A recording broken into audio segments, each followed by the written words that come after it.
We Right. want to renegotiate the USMCA. Of course, Mexico and Canada will say, that was the deal we agreed to. Right. You guys wanted to rewrite it, and now you want to rewrite it again.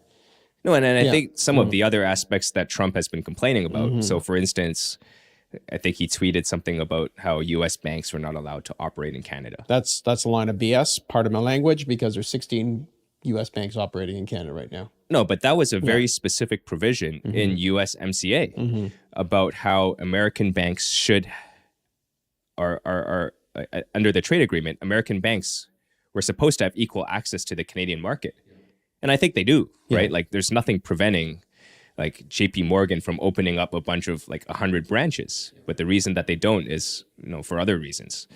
So They're not. I think they're not allowed to take over, for example, National Bank. Right. That's the whole issue. JP Morgan is not going to start and build branches and spend a fortune trying to build up its brand in Canada. Seems a complete waste of time. But they do provide a lot of commercial banking and investment banking services here. Yeah, 100%. So, and maybe this is off topic, but did you see that Canada changed its takeover rules? No. Not allowed today. Yeah.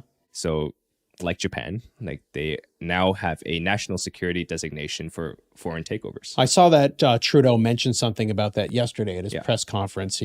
He's really worried that this will grind Canada down, take advantage of Canada, push us into a recession, and make our companies more possibly be taken over. Well, I think that's really just about the Canadian dollar, to be honest, and more focused on maybe the oil and gas and the mining sectors. Because the reality is like no one's going to take over like Scotiabank, right? Or no one's going to take over BCE, right? These are companies that are already Canadian that, it doesn't really make a lot of sense for anybody else to acquire. Yeah. But with with the Canadian dollar where it is, I think that having this extra layer of protection to ensure that you're not getting sold out at like a weak moment in your country, I think that's really what the aim is. Very interesting. But back to the tariffs, I think our current expectation is that this is being used as a trade tool. Maybe there will be some shifting of manufacturing and some things that favor the U.S. a little bit. Fair enough, but it's not.